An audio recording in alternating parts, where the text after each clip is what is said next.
Morning. Good morning, sir.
Well, in the previous class yesterday, we discussed regarding the mechanism of action of the disinfectants. There are mainly three types of the mechanism. One is the primary drug cell interaction, where either by due to the adsorption or due to the electrophotic mobility changes, the drug will act and it will inhibit the growth of the microorganisms, or sometimes even it will kill the organism. And in the secondary drug selection, so usually there will be a partial lysis or the lysis of the organisms by some other mechanism that's with a certain complicated mechanisms. And in the third one, where we'll be having the known mechanism, so most of the time it will be interference with the enzymatic system or the metabolic directly inhibiting certain metabolic activities, and also the acting upon the genetic material of the microorganisms. So this mechanism, so it is purely because of the chemicals so which are being used as the disinfectants, and they can be classified based on their chemical nature, such as the alcohols, aldehydes, oxidizing agents, and most importantly the phenolic compounds, the quaternary ammonium compounds, metals. So in that one, the some of the metals like the silver, copper, and mercury will come, and the certain dyes. So definitely dyes will having the antimicrobial property. And apart from that one, the specific chemicals such as the guanidine and amanides, the furan derivatives, quinolines, and isoquinoline derivatives. So today we are going to discuss regarding the different types of the different classes of the disinfectants and their major activity, that is the mode of action, and their advantages as well as their limitations.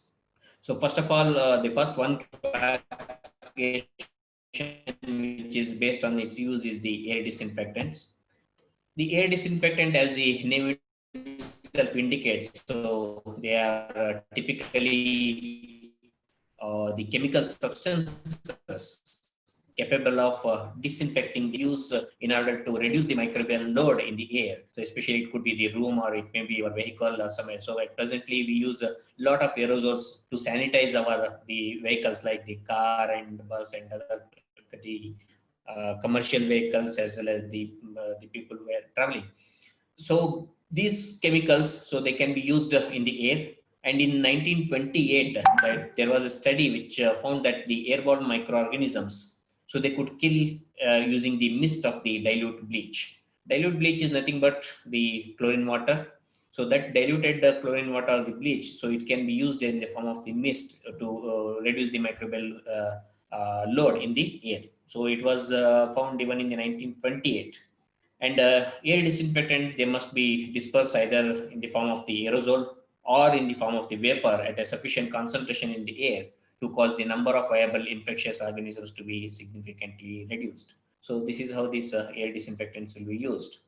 And in 1940s and in the early 1950, So there are certain studies they showed that this inactivation of this diverse bacteria like influenza virus, the penicillium species, mold, fungus, using these various glycols, especially the propylene glycol. So the propylene glycol was used as a air disinfectant at that time in order to reduce these most of these microorganisms, especially the bacteria, virus, as well as the fungi. So these glycols are effective air disinfectant in a controlled laboratory environment. So it is quite natural for any of the air disinfectant.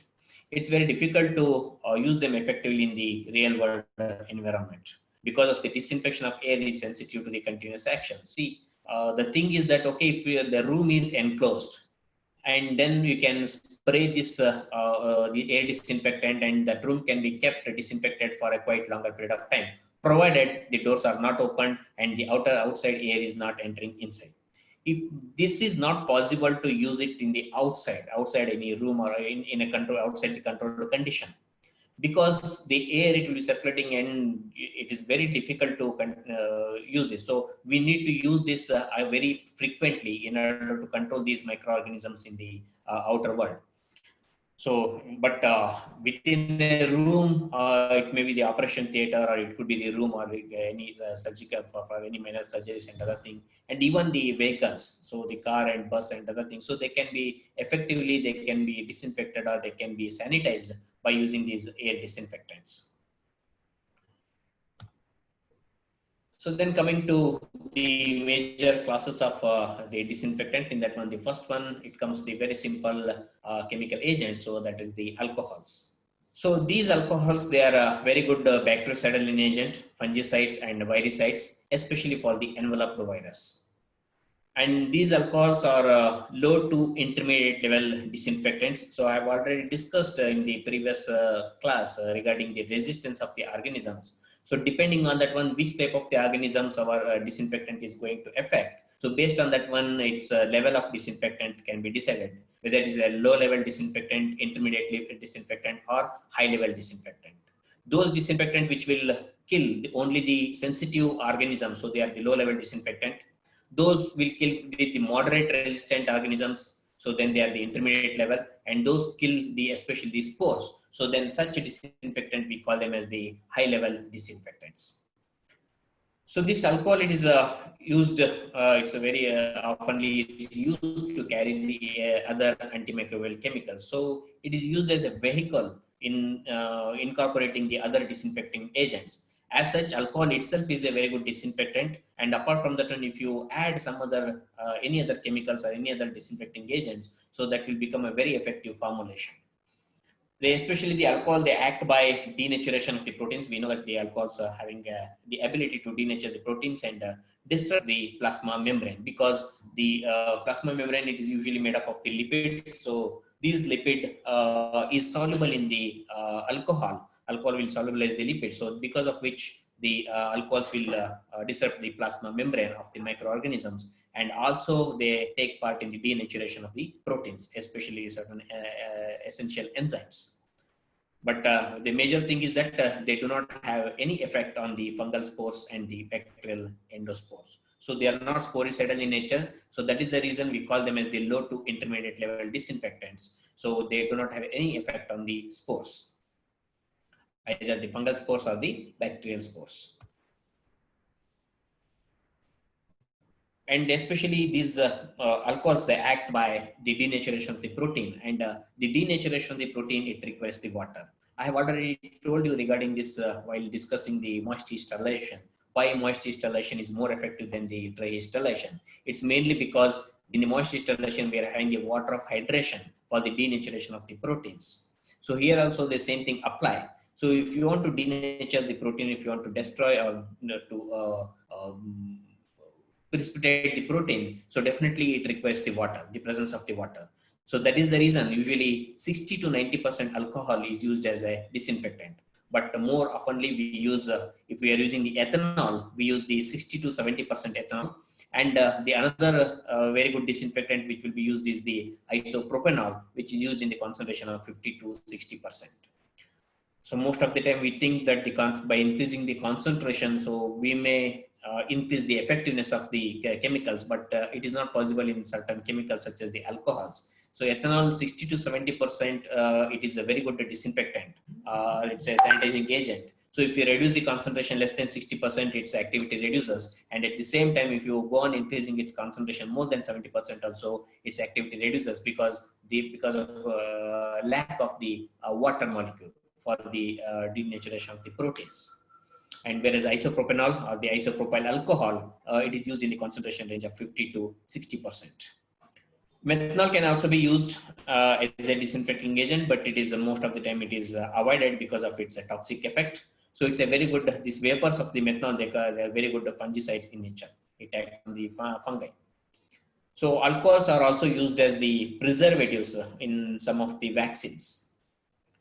But the major drawback of these alcohols is they are inactive against the non-enveloped virus, because non-enveloped virus, they do not have the lipid membrane. So directly there is a protein coat. So they are not so much effective against the non-enveloped virus, and also they are not sporicidal in nature. So that's the drawback or the limitation of the alcohol as a disinfecting agent. But of course, presently we are using most of the alcohol-based sanitizers since this COVID-19, it's an enveloped virus and it has got a very good sensitivity towards this alcohol. So that's why, so the alcohol-based sanitizers are very good against for protection against the this COVID-19 or the coronavirus. So some of the examples of the important alcoholic disinfectants. So as I told you, the mainly used alcoholic disinfectants are ethanol, usually used in the range of 60 to 70%, and isopropyl alcohol used in the range of 50 to 60% concentration. And also the methanol vapors can be used as a fungicides, but it is avoided because of its toxicity towards the optic nerve. Apart from that one, we can use the 2-phenoxyethanols, 2-phenyl ethyl alcohol, and chlorobutyl. So they are very often used as a disinfectant, alcoholic disinfectants. So the second class of disinfectant, which are once again more prominent disinfectants, especially in the hospitals and in the working stations, though they are the aldehydes. So aldehydes, as you know, so they are the compounds which are containing the terminal CHO group. And there are two highly reactive aldehydes which are used as the antimicrobials or the antibacterial agents. So one is the glutaraldehyde, which is used in the liquid form. And second one is the formaldehyde. It is used both in the liquid form as well as in the gaseous form. So it's used as a gaseous form. We have studied in the sterilization chapter. So this formaldehyde can also be used as a sterilizing agent. Low temperature liquid formaldehyde, so it can be used as a sterilizing agent. So both are high level disinfectants because they are having the effect even on the bacterial spores, that is the endospores. So that is the reason we class them as a high level disinfectants. So in the examination, sometimes you may be asked to write down the examples for the low level or intermediate level or high level disinfectant. So remembering this is very important.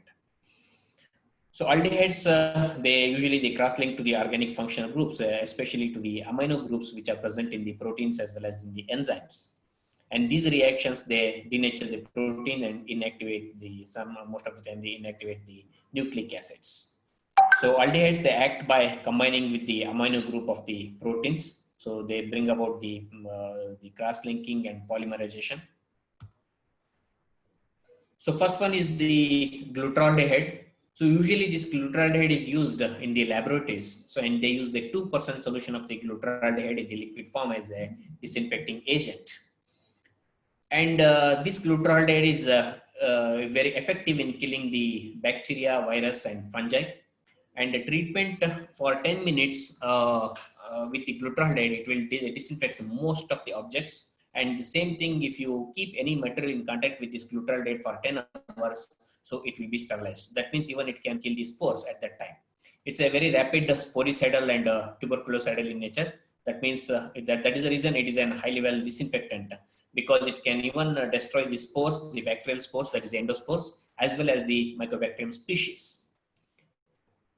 But major drawback of this glutaraldehyde is it is highly pungent and severely irritating to the eyes, skin, as well as the respiratory tract. Similar to the formaldehyde, this is also having a very pungent smell, and it's irritate the eyes and skin, and also it irritates the respiratory tract. And also the another drawback is it has got a rotten apple smell. So this we have seen in the ideal characteristics of the disinfectant. So that in the last we said that it should not have any irritating smell or the taste. So this has got a rotten apple smell. So that's why most of the time it is this glutaraldehyde is avoided to be used as a disinfectant, because once you clean the surface with this glutaraldehyde, the smell will not go for a long time.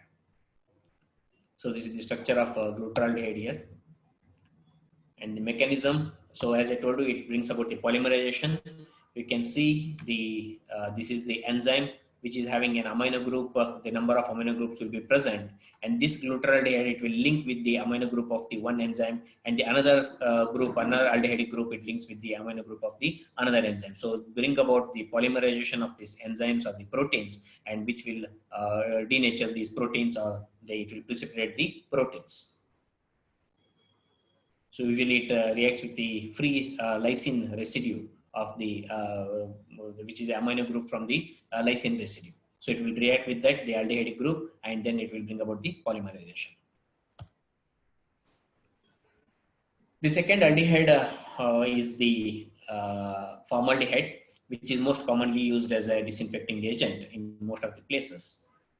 Usually the healthcare workers, they use the 37% formaldehyde solution, so which we commonly call it as a formalin.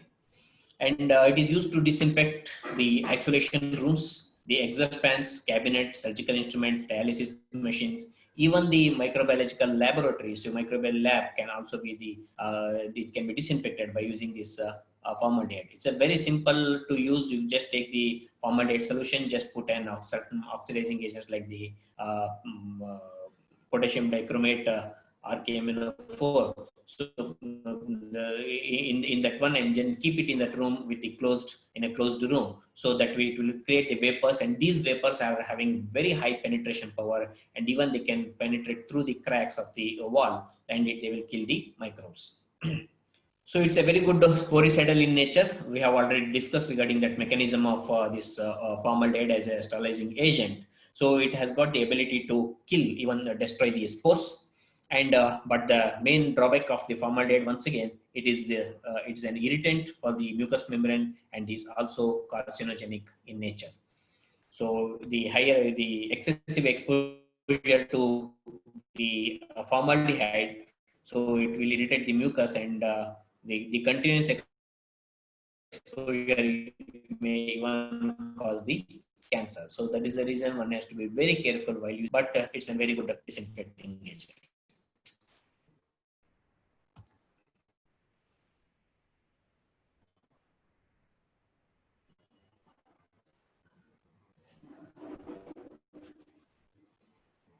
So the mechanism of this formaldehyde, once again, it reacts with the amino group of the enzymes and the proteins, active proteins and enzymes. So when this formaldehyde, that is which convert that active protein or enzymes into the inactive proteins and the enzymes. So because of which, so the metabolic activity will be stopped, and the organism will be killed very easily.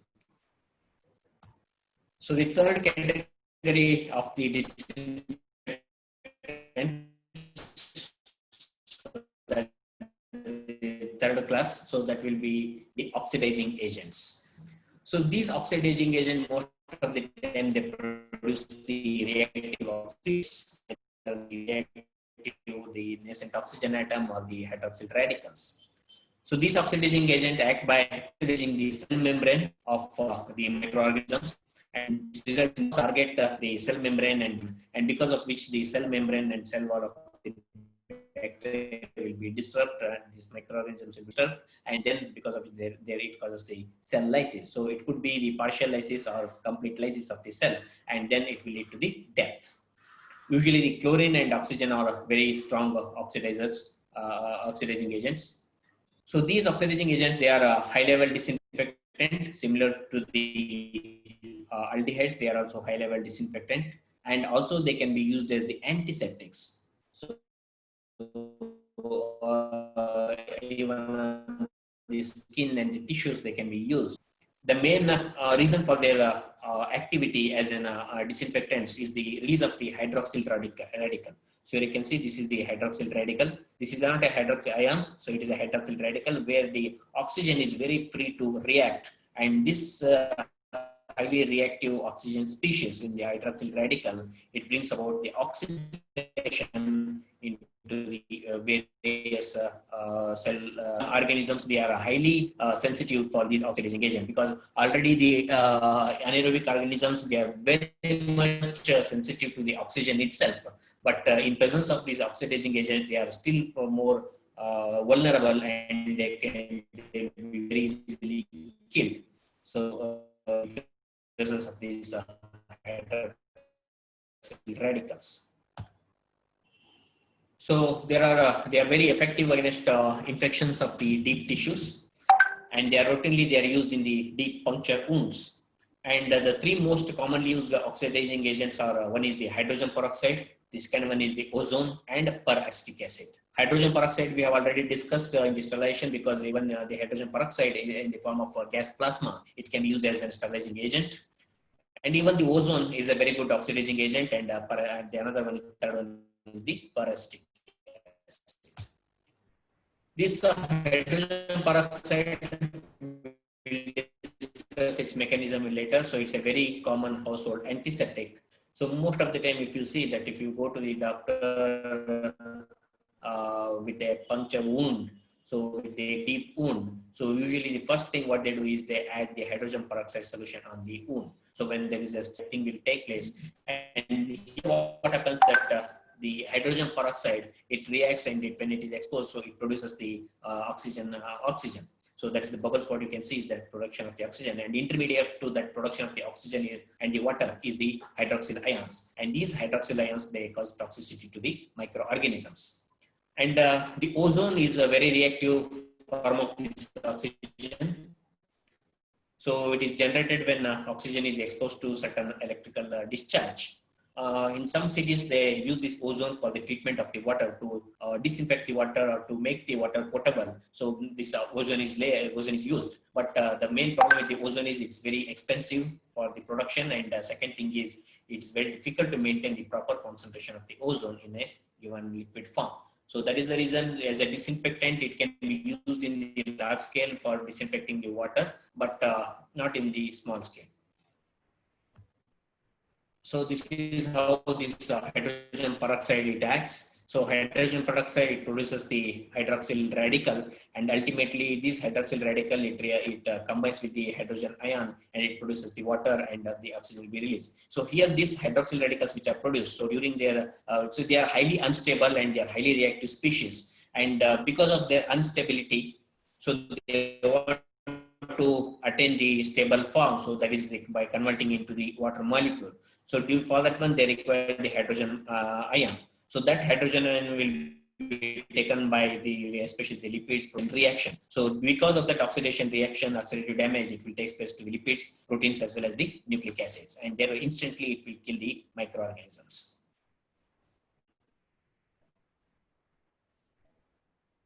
So this hydrogen peroxide, so it's used as a hydrogen peroxide gas plasma. So similar to the vapor phase hydrogen peroxide stabilizer, the hydrogen peroxide is especially drawn to create the vapor phase. So vapors are covered, so vacuum is created, and the vapors of this hydrogen peroxide are drawn into the cabinet. And once the vapors have covered and penetrated the items to be sterilized, so which is kept in the instrument, and then the radio waves are applied. And these radio waves, they break the vapors into the reactive free radicals. So you can see this is the hydrogen peroxide, and this is the active form. So when these radio waves are applied, so these radio waves, it forms the oxygen and the water. So and the intermediate to that one, it forms an so these free radicals, they are effective against most of the microorganisms, the cell membrane and nucleic acids.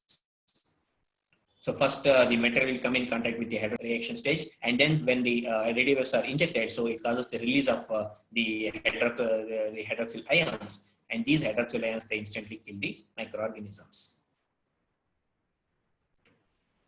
So then another important disinfecting agent as an oxidizing agent is the peracetic acid. Peracetic acid is a peroxide form of acetic acid, and it's an extremely effective sporicide in nature. So that is the reason it's also a high-level disinfectant. It is used to sterilize the surface and medicinal and food processing equipments. But the main problem is the main advantage of this particular peracetic acid is it is not affected by presence of a small amount of the organic contaminants, and it does not leave any toxic residue. So that is because this peracetic acid is more preferred over other two aldehydes. So this peracetic acid has been known as a germicide for more than 100 years, and it's a strong oxidizing agent, and it acts both on the cell wall and proteins as well as on the enzyme. So on the multiple act. And as a disinfectant or as a sterilant, it has got a limited use, mainly because one is it is also toxic to the other cells, the humans, and possible mutagenicity, and the activity is reduced in presence of large amount of the organic material and especially the presence of the blood. So small amount of presence of organic matter it does not affect, but the presence of large amount of the organic matter and especially the presence of the blood, it will that's why that is a major limitation of the peracetic acid. So this is regarding the oxidizing agents. So mainly the oxidizing agents, we use the hydrogen peroxide, ozone especially for the treatment of the water, and the peracetic acid as a disinfectant. So there are certain new technologies which will combine this peracetic acid vapor with the hydrogen and oxygen and an inert carrier, so which will give into a gas plasma phase. So that is the hydrogen and oxygen are used as a gas plasma phase. So this combined effect, it will give a very good sterilizing agent. So it can be an alternate for the gaseous sterilization by using the ethylene oxide. So the next is the very important the class of compounds as a disinfecting agents. So that is the phenolics.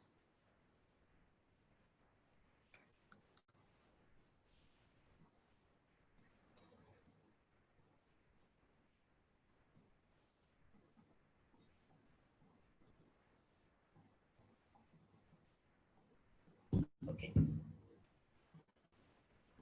So these phenols, they are used as disinfecting agents. So there is a group of phenolic compounds which have been used as disinfectants. One is the phenol, which is earlier known as the carbolic acid. And second one is the cresol. So usually the three types of the cresol, that is the three isomers, that is the orthocresol, metacresol, and paracresol. So all the three will be used especially as a disinfectants. And the chlorocresols, especially parachloro, metacresol, it is used as a disinfectant. Xylenols, so for example, chloroxylenol and 2,6-xylenols, and chlorophenols and chloroxylenols. So they have been used as a disinfecting agents. So that is the phenol and the phenol derivatives. So they have been used as the disinfectant. So remember the structure of these compounds, because in the next chapter, we are going to study the factors affecting the disinfectant activity. So in that one of the example we are taking is the effect of structure, the change in the structure of these disinfectant. And for that, we take the example of the phenols. So many are produced especially from the coal tar distillate. So these phenolic compounds, the xylenol and chlorinated phenols, they are produced synthetically. And other important phenols which are used as a disinfecting agents are the aryl phenol, which is also known as O-phenyl phenols, and bisphenols, which is an hexachlorophene. So hexachlorophene is one of the very important disinfecting agent. It's a very good antiseptic. So coming to the properties in general, the properties of the phenolics. So irrespective of their structure, so whether it's a derivative of the phenol or a pure phenol, so the properties are the activity of the phenols, it diminishes markedly with the dilution. So this is one of the major problem. Anyway, we're going to discuss it in the next chapter. That is the factors affecting the disinfectant activity. So what we call it as a concentration gradient. So that for that concentration gradient or the dilution coefficient, so that is very high for this particular phenols. That means, so as you increase the concentration, the activity will be increased very markedly. At the same time, it diminishes the activity with the dilution. So with slight increase in the concentration, the activity will be rapidly it increases, and at the same time, the slight reduction in the dilution, reduction in the concentration, it also increases the it reduces the activity.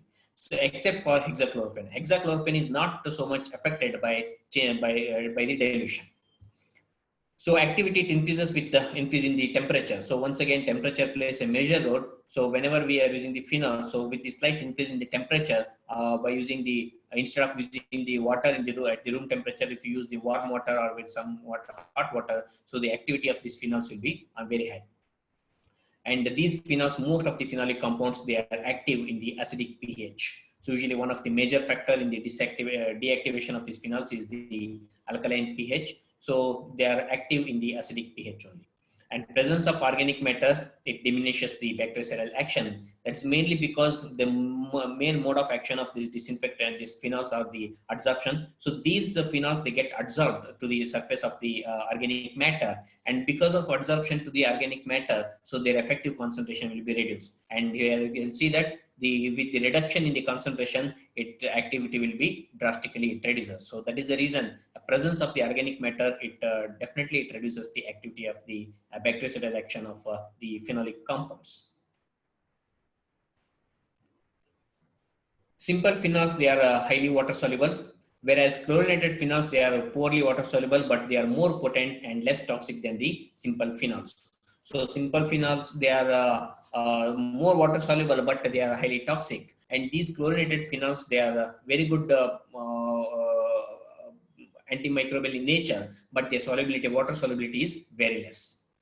And phenols, they have the high oil water coefficient. So because of which the presence of any oily matter on the surface, it reduces the activity of the phenol. So because it gets distributed between the oily phase and the aqueous phase. So because of that distribution, its effective, once again, its effective concentration, it reduces, and which will reduce the activity of the phenolic compounds. So activity may be increased by presence of the soap in the formulation. So that's one of the classical example is the Lysol. So I don't know whether people have done it in the practicals or not. So that is the Cresol with soap solution. So the common name is Lysol. So this Lysol can be used as a disinfectant spray. It's a very good disinfectant. So because of presence of the soap, and as such the soap, it also a very good disinfecting agent, and presence of this Cresol, it also a disinfecting agent. So the combined effect, it will give a very good synergistic effect here. So in that one, the first one is the phenol, the general phenol, which is also known as the carbolic acid. At the time of, so it was for the first time, it was used by Joseph Lister for making the surgeries infection free. So at that time it was called as a carbolic acid, and now it is called as a phenol. So it is rather corrosive to the skin and sometimes toxic to the sensitive people. So the pure phenol. And it is commonly found, it is used in the mouthwashes, scrub soaps, and surface disinfectant. And it is the main disinfectant found in the household disinfectant. The disinfectant what we use as a phenyl. So most of the time it will be containing the phenol. So there are two types of the this phenolic disinfectant. One is called as the black fluid, and another one is the white fluid. I will explain it when we discuss regarding the evaluation of the disinfectant. At that time, I will explain you regarding that black fluid and the white fluid. The second one is the Cresol. There are especially the three forms of the Cresols, which are only slightly different in their structure. That is in the position of this methyl group. So that is the O-Cresol, orthocresol, the metacresol, and the paracresol. And these Cresols, their solubility is less compared to the phenol. So they are soluble in water in 1:50. That means in order to dissolve 1 ml of the Cresol, you require 50 ml of the water. But they are very good, strong bactericidal than the phenols. And then the chlorocresol. So this cresol is used in the sterilization process, which is known as the heating with a bactericide. Because this chlorocresol has got a very good, very high temperature coefficient. Because with the increase in the temperature, with the slight increase in the temperature, its activity will increase very highly. So because of that, in a very small concentration, it can be used as a sterilizing agent with the high temperature. So that's why it is used in the sterilization process. That's called that's what we have discussed regarding the heating with the bactericide. So it is solubility is very less. It is soluble only in 1 in 260 parts of the water. That means just to dissolve 1 ml, you require 260 ml of the water is required to dissolve 1 ml of this chlorocresol. I have told you already the chlorinated phenols. So they are very good disinfecting agents, but their solubility is the problem. But we can use the soap as a ingredient, one of the ingredient for the formulation, which will dissolve these even the chlorocresol also. The another chlorinated phenol is the chloroxylenol. So it has got very low solubility in water, that is 1 in 3000. That means 1 part to dissolve 1 ml of the chloroxylenol. So you require 3 liters of the water. So it can be solubilized with the soap. So that's the reason the formulations it will be done with along with the soap, and it's a major ingredient of the Dettol. So it contains 4.8% weight by volume of the chloroxylenol in the Dettol. So which is a very good and well-known disinfecting as well as an antiseptic agent. So this is especially it is active against the streptococci, but most of the time it is inactive against most of the gram-negative bacteria, and also it is not active against the spores. So that's the reason. So these phenolic compounds, they are the intermediate level disinfectant because they do not act upon the spores. So that is regarding the important phenolic compounds. So phenol, the cresol, and xylenol, chlorinated phenols. So they are the important phenolic compounds which are being used as a disinfecting agents. So next is the quaternary ammonium compounds. So these quaternary ammonium compounds, so they come under the class of surface active agents or the surfactants. We call them as the surface active compounds. So they are cationic in nature. So they get ionized in the water when you put them in the water. So they get ionized. So the main active ingredient, active part is the cationic part of the these quaternary ammonium compounds, and they have the general formula that is NR1, R2, R4, and R3. So this R1, R2, R3, and R4 they can be any groups, long chain carbon groups, alkyl groups. So some of the important examples of this quaternary ammonium compounds, so which are being used as the disinfectant as well as the antiseptic agents, are the citrimide, cetyl pyridinium chloride, domifen bromide, and benzalkonium chloride. So these are some important surface active agents or the quaternary ammonium compounds which are being used as the disinfectants. And the main problem with these quaternary ammonium compounds is that they get inactivated by non-ionic surface active agents such as the twin 80. The presence of non-ionic surface active agents like twin 80 and twin 20, so any of these twins, so they drastically reduce the activity of these surface active agents because of that physical property. So these quaternary ammonium compounds, so when they are put in the water, so they get ionized into two portions. There is an anion which is called as the halide ion, and the long chain ion which is a cation in nature. And this cation, that are the long chain ion, so it is hydrophobic in nature and it has got the surface active property, and the disinfectant activity or the antimicrobial property is mainly because of this cationic part. So they very strongly they adsorb to the negatively charged surface of the bacterial cell, and it will cause damage to the cytoplasmic membrane and leakage of the cytoplasmic material. So unlike the phenols, so they are more active in the alkaline solution, but incompatible with the alkali hydroxide. So the phenols, they are more active in the acidic solution, but the quaternary ammonium compounds, they are active in the alkaline pH. But the presence of alkali hydroxides like sodium hydroxide and potassium hydroxide, it will reduce the activity of these quaternary ammonium compounds. Here you can see this, this is the quaternary ammonium cation and the anion part. So this is the ammonium cation, so which is mainly active against the microorganisms.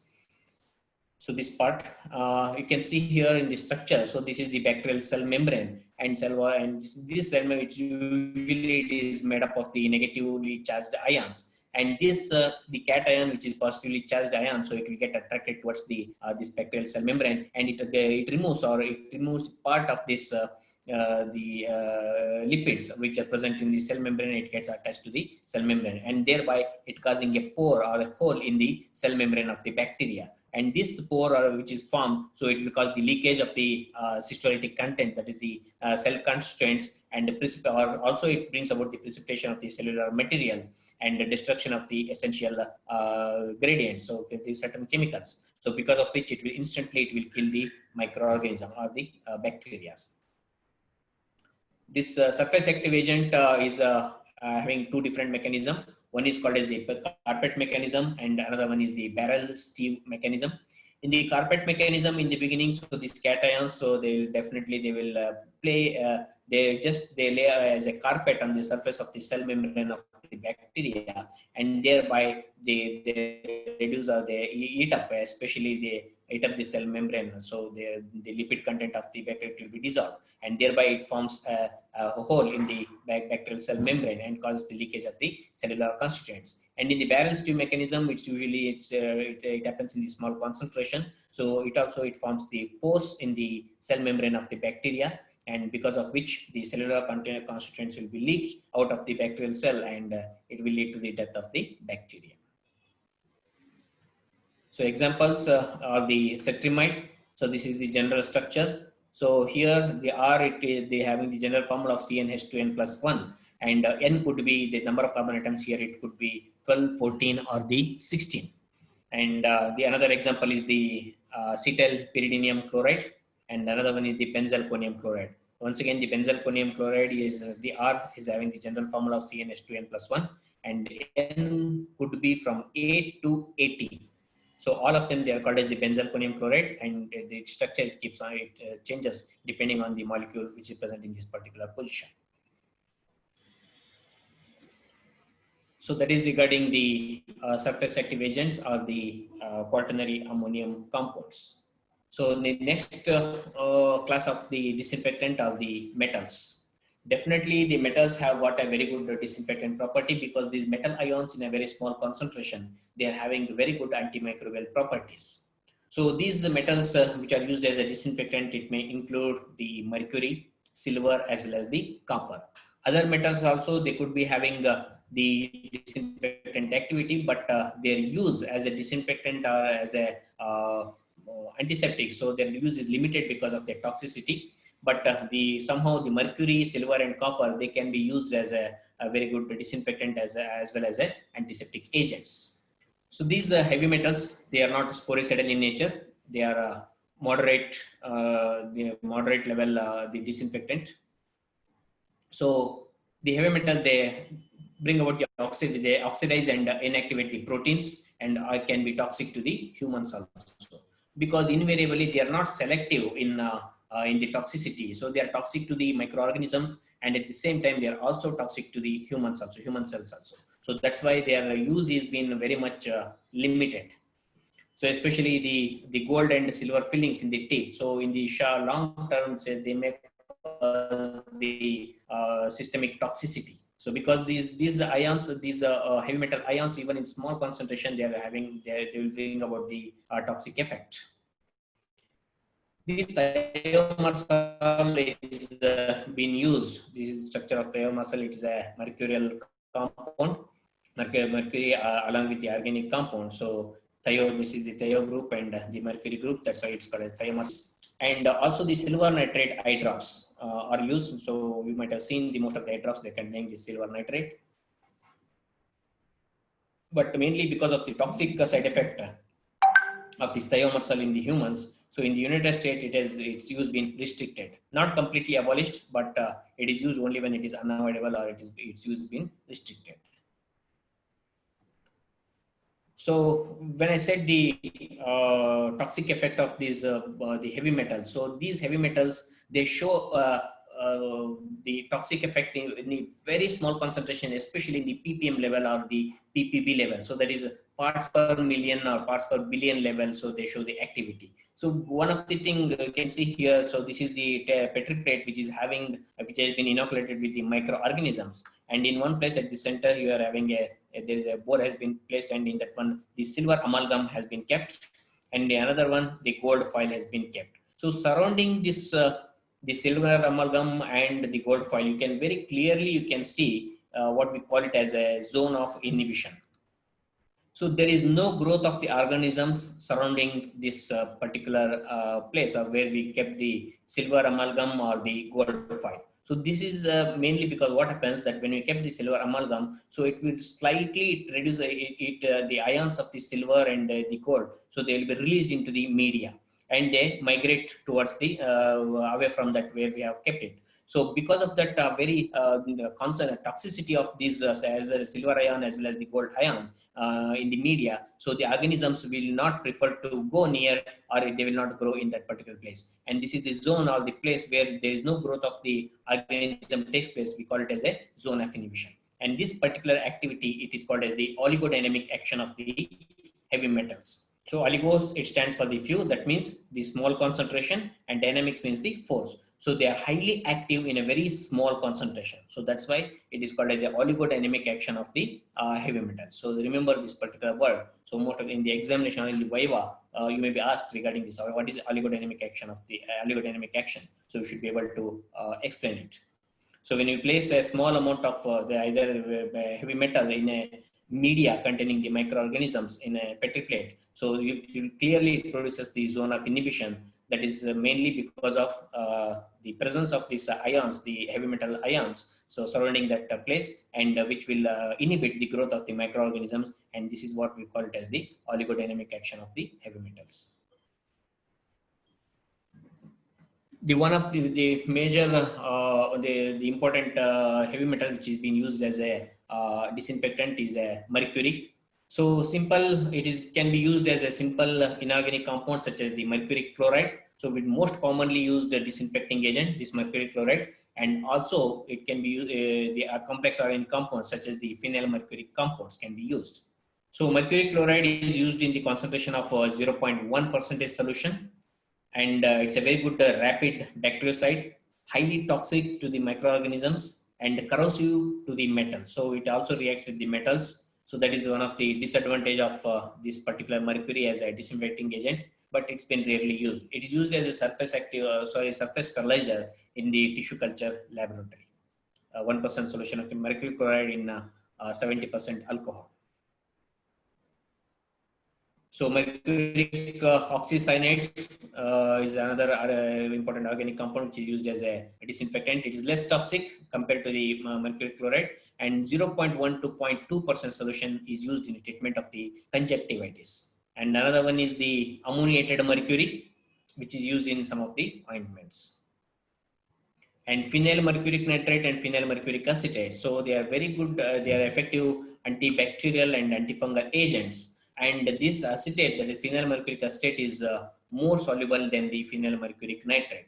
And they have been used in a concentration of 0.002% in heating with the bactericide, because their activity, it increases drastically with increasing the temperature, and because of which this concentration, that is a very, very minimum concentration of 0.002%, so it can be used as a sterilizing agent. So with in a procedure called as heating with the bactericide. And also can be used as a preservative for parenteral injections in a concentration of 0.001%. So they are very highly active in a very low concentration level. The second one is the silver. So silver nitrate in the concentration of 0.2 to 0.6% used in the treatment of the eye infection. Silver protein derivatives have the antimicrobial property, and the silver, it inactivates the enzymes by reacting with the thiol group in the form of the silver sulfides. So especially with the proteins and the enzymes, it activates, it reacts with the thiol group, and it forms the complex. And silver also, it reacts with the amino group, carboxyl, phosphate, and imidazole groups, and it diminishes the activity of the, especially the enzymes like the lactate dehydrogenase and glutathione peroxidase enzymes. And the third one and the last one in the heavy metals is the copper. So it is mainly used as a fungicide and algicide, used mainly in the form of copper sulfate in the swimming pools. So in order to avoid the growth of the fungi and algae. Copper and its allies like brass, bronze, copper nickel, and copper nickel zinc and others, they have been very good natural antimicrobial agents. So this is regarding the heavy metals. There are a few more are left. So halogens, especially the halogens and the other. So we'll see in the next class, in tomorrow's class. So any questions so far?